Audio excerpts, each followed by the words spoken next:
Hi guys, this is Charlie. Today let's go in here and talk about 7 things you need to know before you get started in Bitcoin or any cryptocurrency to prevent you from having problems in the future. One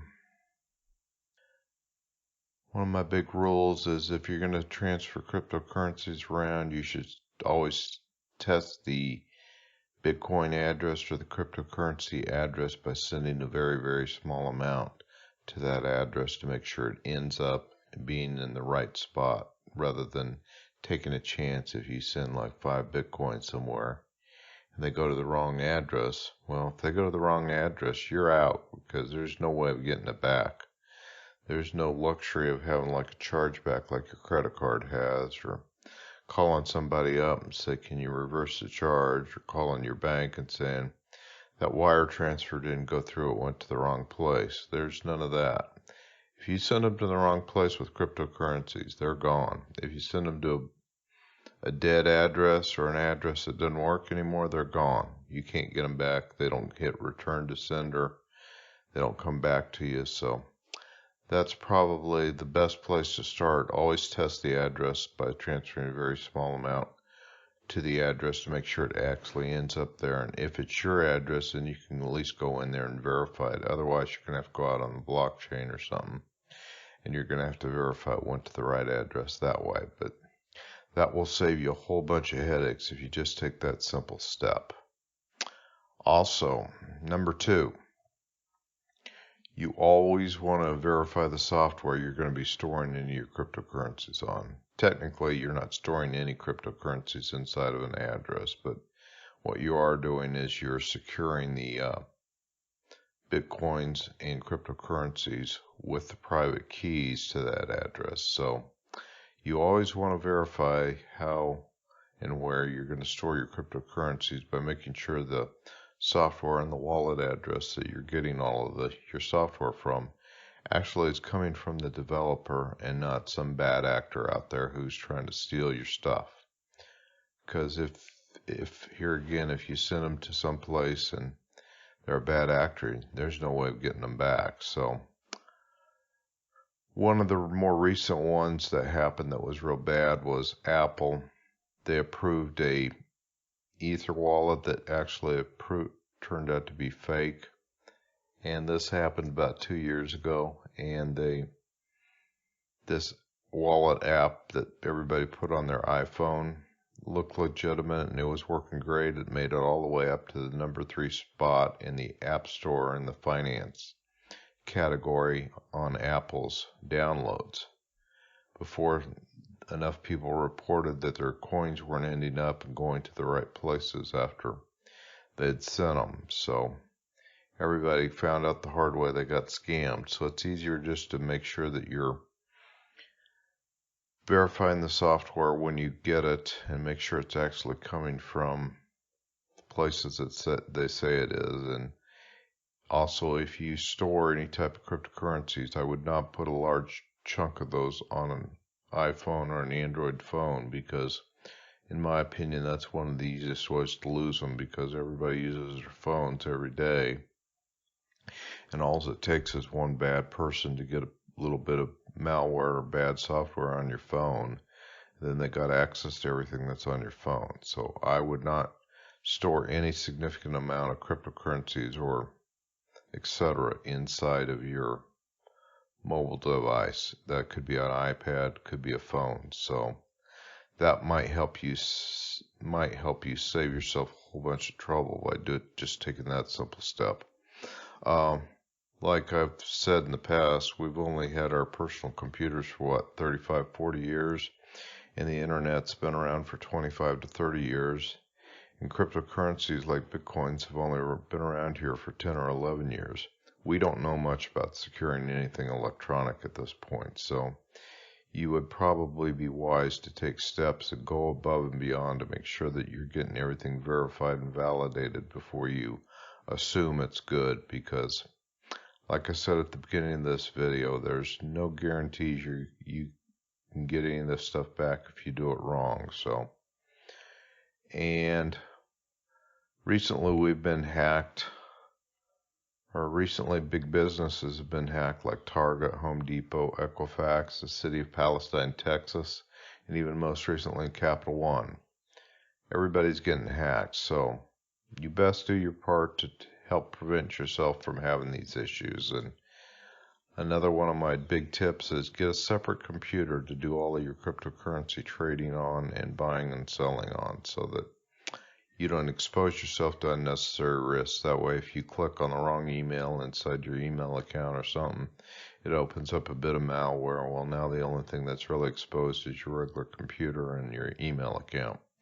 If it got exposed, well, I guess you can go in there and reset your account and get it started again. But these are just some simple tips that I've played with over the years, and if you'll do those simple tips, I think it'll help save yourself a whole bunch of issues down the road.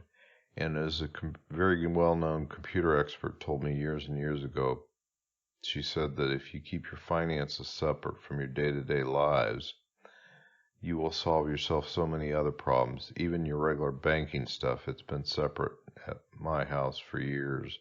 I have a separate computer for banking. I have a separate computer for cryptos. Now, admittedly, you don't have to go out and buy a new computer. Just get an older one, but make sure that a computer expert or somebody goes through it, reformats the hard drive to get rid of anything that's in there, and installs like a new version of Windows or Ubuntu or whatever you're going to decide to run, Linux or whatever. Make sure it's clean so there's nothing on there that is lingering from the past. That'd be another way to prevent yourself from having any types of issues. Okay, and a big one for me is once you get your Bitcoins or cryptocurrencies that you purchase off the internet, get them out of the crypto exchanges, because the crypto exchanges are basically, you're trusting them to hold everything, and if they might have a glitch or they might have a problem. Recently, there's been quite a few exchanges that have had quote-unquote cash flow problems, and they all of a sudden disappear over one night because all of a sudden it was found out maybe they weren't the most honest business. One exchange, the owner passed away, and as soon as the owner passed away, then everybody inside the exchange realized that nobody had access to any of the cryptos that were inside of it. And it's a whole long drawn-out deal, and there's some speculation that the person didn't really die, but they just relocated themselves to get away from everything, and they stole everybody's money in the process. So if you're pulling your Bitcoins and cryptos off of the exchange, at least you know you hold them in your own wallet. You can take the appropriate actions from there to decide how strong of a wallet you want, and then you can decide what you want to do to secure those. I'm a big fan of putting my Bitcoins into Armory cold storage, because once they're in there, it's nearly impossible for anybody to get them out. It's nearly impossible for me to move them, but it is possible, but it just takes a lot more effort, because you want to make sure this stuff's locked up and it's secure. And then that way you know you actually own the cryptos that you actually say you own, because that's the whole point about this Bitcoins and blockchain, is you want to take this stuff seriously, and you want to do your homework to make sure that you're holding these cryptos in your own possession. So that way, if something were to go wrong out on the world's internet/electrical system, at least you own your cryptos in your own possession. Oh, by the way, for those of you that say that you got to have the internet to transfer these, no, you don't. There's now devices out there that you can trade your Bitcoins via the satellites, and the satellites never can get on the internet in order to do it. So the days of you having to have the internet to trade all this stuff is moving quickly away from that. So the internet's still a great way to do it, but it's not 100% necessary anymore. So, and also, like I've mentioned before, only keep a small amount of cryptos on your mobile device. Don't put, like, in my opinion, 5 Bitcoins is an immense amount to have on a mobile device. If you have maybe a couple $100 on there, I'd say that's fine. And if you got to use them day to day for something, move them over and pay your bill or whatever you got to do. And then don't store your big ones. Put them in a way more secure area that's going to require somebody a lot more work to get to them if they're trying to steal them, like cold storage, a hardware wallet, maybe even a paper wallet.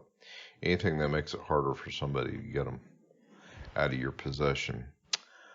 Number 5, go out and do your own research on cryptocurrencies. Here at Easy Cryptocurrency, we don't make any recommendations on what coins to buy. Our big rules are you best go do your own research, and you should be purchasing coins that have a limited amount. If they're not structured into an unlimited amount from day one, we really don't think it's probably worth investing in those cryptocurrencies. So going forward, that's what we recommend. And when you're getting your advice, be very, very cautious of who you're getting your information from, because there's a lot of people out there that are just promoting their own products or promoting their own scams. XYZ coin's going to go to the moon. Invest here. If you send us 1 BTC, we'll send you XYZ of 9 bazillion coins. Yeah, you just got screwed out of your Bitcoin, I guarantee you, because that coin ain't anything better than what they're hyping it to be. So watch what's going on out there, and watch who you're getting your information from. Even from me, question what I say, go out and do your own research. Also, number 7, go out and take very special care of your private keys. When you get these private keys and you develop your own wallets and put your Bitcoins or cryptocurrencies in them, write down those special private keys and keep them safe. Do your own homework on how you want to secure those so that they can't get stolen. They can't, if you have a fire, they don't get burned up. If you have a flood, they don't get flooded, etc., etc., etc. All this stuff you need to think about. This is big boy and big girl stuff. If you don't have the stomach for this, then don't get into it. But this is the wave of our future. So we are going to move to this new system because our debt-based system, as you can see, is dramatically growing daily, and it's not sustainable. I think we're at the very end game of all this debt stuff that the United States is going through right now, and they're just going to pump it to the moon. And I think at that point they're probably just going to pop the bubble and say, everybody holds debt now, it's now worthless. So anyway, with that, guys, have a good one and take care. If you haven't subscribed to the channel yet, please click the link below here and get subscribed. If you want to learn more how to get started in this great new digital world we're entering, click the link below and you can get signed up for my free daily emails. So thanks and have a good one.